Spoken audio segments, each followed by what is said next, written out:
जय श्री राम। श्री भैरव धाम सरकार की जय। मैं पंडित राजू श्रीधर, प्रवक्ता हस्तरेखा विशेषज्ञ, आज एक नए विषय के साथ फिर मैं उपस्थित हुआ हूँ। आज का विषय है, एक फेसबुक के माध्यम से हमारे शिष्य ने पूछा कि महाराज जी घर में कलह बहुत रहता है और बहुत ज़्यादा कलह हो रहा है, तो इसका क्या उपाय है, कौन सा उपाय करना चाहिए जिससे यह ना हो और ठीक हो जाए।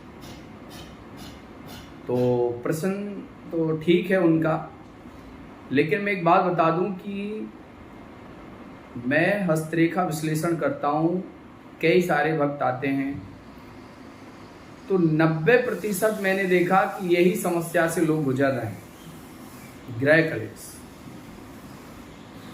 तो देखिए, मैं आपको बता दूं कि ग्रह कलेश जो होता है, सबसे पहले मैं बात करूंगा साइकोलॉजिकल की, यानी हम बात करेंगे कि ये कैसी मानसिकता होती है, मानसिकता के अकॉर्डिंग हम लोग जो कलह हो रहा है उसका कोई कारण कैसे बनता है। देखिए, कोई भी घर में कलह हो रहा हो, चिड़चिड़ापन बन रहा हो, छोटी छोटी बात पे बड़े बड़े झगड़े हो रहे हो, चाहे वो महिलाओं की तरफ से हो रहे हैं, पुरुषों की तरफ से या बच्चों की तरफ से, उसका कारण तो एक कोई ना कोई होगा, क्योंकि बिना कारण के ऐसा कुछ संभव नहीं। अगर बच्चों की तरफ से हो रहा तो इसका मतलब बच्चों को कोई दिक्कत तो हो रही है।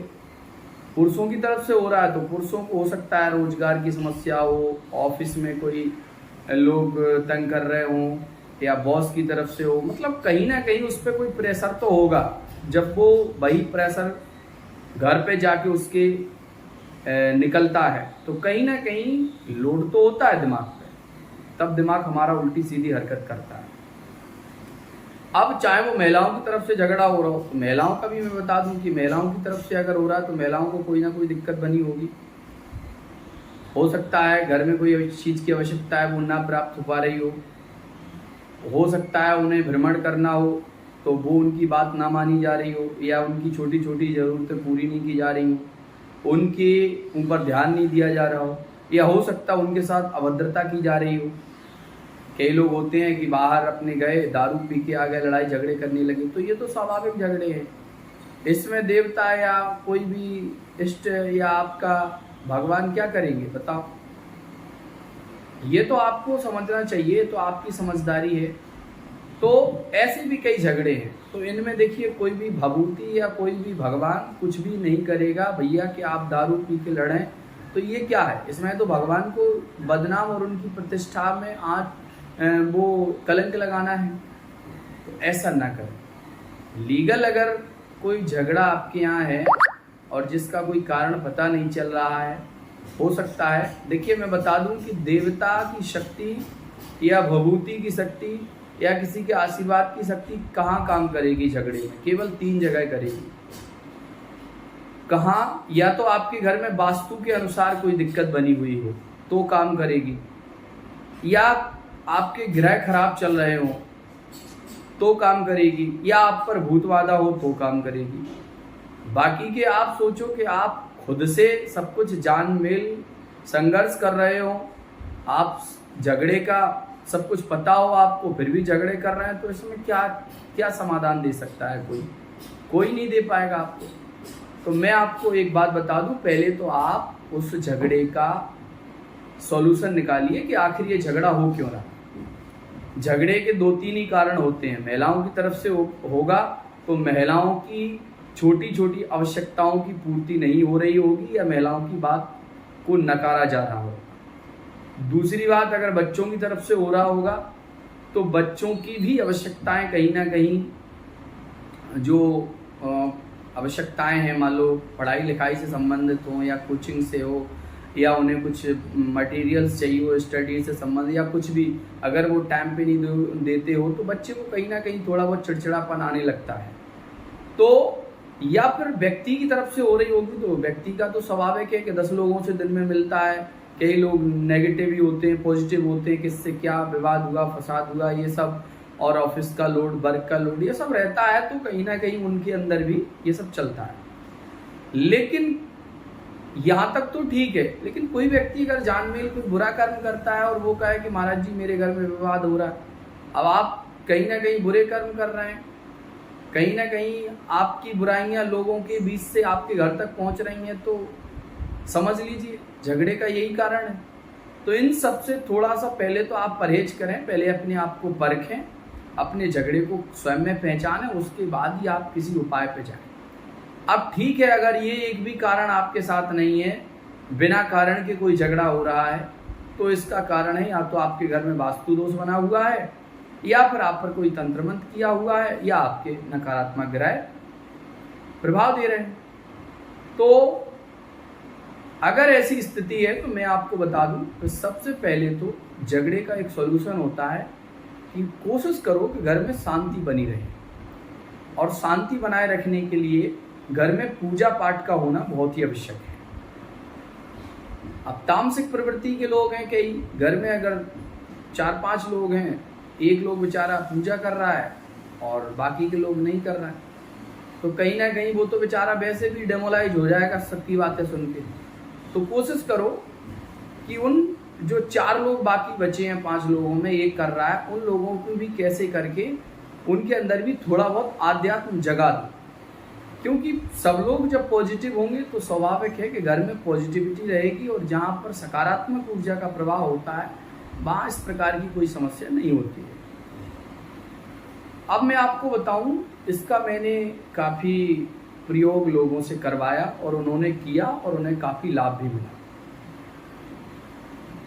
देखिए, गायत्री मंत्र एक साधारण मंत्र होता है, सभी व्यक्ति जानते हैं, लेकिन इसको हम साधारण कह सकते हैं, लेकिन इसकी विधि विधान से पूजा पाठ करना एक बहुत ही असाधारण है, मतलब इतना सिंपल नहीं है।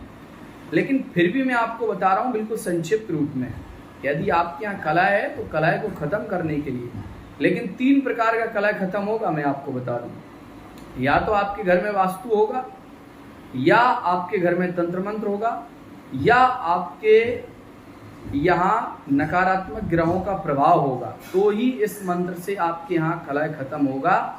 यदि आप जानबूझकर कलह करते हैं, या आप जानबूझकर कोई ऐसी बुराइयां कर रहे हैं जिस बुराइयों से समाज के लोग आप उन बातों को आप तक, आपके घर तक भेज रहे हैं, और घर वाले आपसे झगड़ा कर रहे हैं, तो समझ लीजिए इनमें किसी प्रकार का लाभ नहीं मिलेगा, बिल्कुल व्यर्थ होगा। आप भले हमें झूठे बताएं या देवताओं को झूठे बताएं, इसमें कोई संदेह नहीं। लेकिन वास्तविकता में आपको बता दूं कि अगर इन 3 कारणों से हो रहा है, ग्रहों से, वास्तु से या तंत्र मंत्र से, तो इसमें गायत्री मंत्र मैं 101% कह सकता हूं कि काम करेगा और आपको लाभ। इसके लिए आपको अपने निजी जीवन से 10 से 15 मिनट निकालो, घर में एक पूजा स्थल जहां आपने बना रखा है, जहां पर अपने भगवान को, इष्ट को, गुरु को, सबको स्थान जहां दिया है, वहां पर बैठकर एक आसन डालें। आसन पर बैठ कर के एक गौमुखी ले लें, गौमुखी में एक माला ले लें तुलसी की 27 गुरिया वाली सिमिन्नी, और उस एक आचमनी ले लें, 3 बार आचमन करें।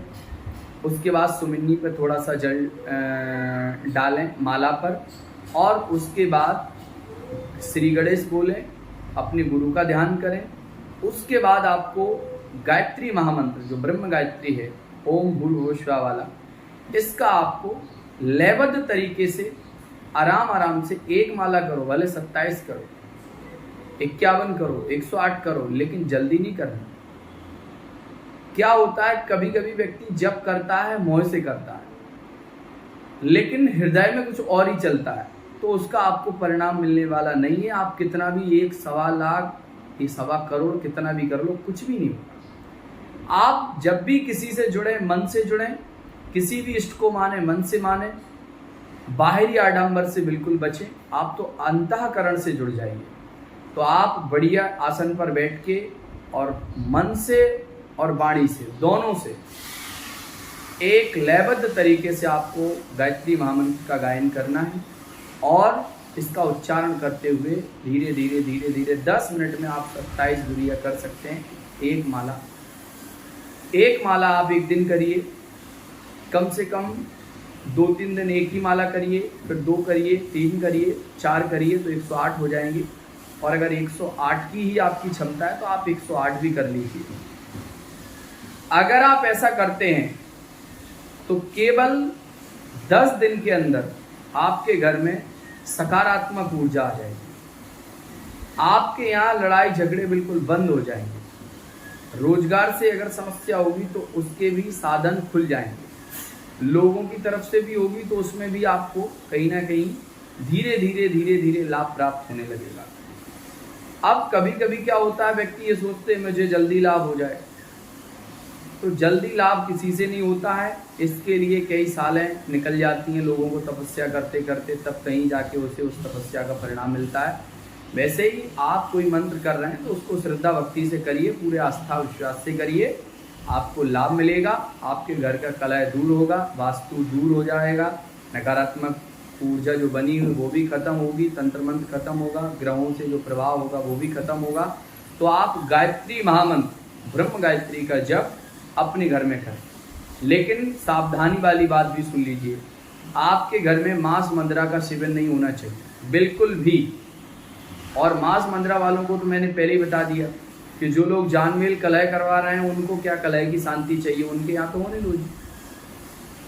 अब मान लो कि पति उनका इस प्रकार के कार्य कर रहा है और पत्नी चाहती है कि वो उपाय कर लें, तो उनके लिए ये चाहिए कि कोशिश करिए कि आप पहले भगवान को, जो अपने कुल देवी देवता हैं उनको स्मरण करो और भगवान को करो। अभी आपको ये उपाय नहीं करना। आप तो अपने भगवान को, इष्ट जो आपने बना रखे उनको, अपने अपने इष्ट को, अपने गुरु को, उनसे प्रार्थना करो और अपने पितरों से करो। उसके बाद जब थोड़ा बहुत माहौल अच्छा हो फिर जाके आप गायत्री मंत्र करें। और अगर आपको करना भी है तो आपको ये बात का ध्यान रखना है कि आपको ऐसे किसी व्यक्ति के संपर्क में नहीं आना है जो मांस मंद्रा का सेवन करते हो।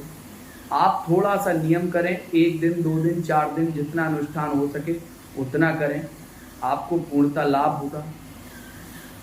तो सभी भक्त आशा करते हैं कि आप हमारी बात से सहमत होंगे और गायत्री मंत्र का इस प्रयोग को आप अवश्य करेंगे। 24 गायत्री मंत्र होते हैं, मैं प्रत्येक गायत्री मंत्र का लाभ बताऊंगा और कैसे कब उच्चारण करना है, उसके क्या विधि विधान है, किस गायत्री मंत्र से क्या लाभ होता है, इसकी भी मैं वीडियो बना के आप तक भेजूंगा। तो अगर आप हमारे चैनल पर नए हैं तो कृपया चैनल को सब्सक्राइब करें, वीडियो अच्छी लगे तो अपने लोगों को शेयर करें।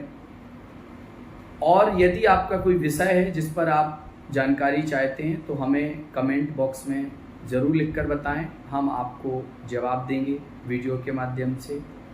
तो आशा करते हैं आप सभी स्वस्थ रहें, दीर्घायु हो। श्री भैरव धाम सिद्धपीठ आश्रम की ओर से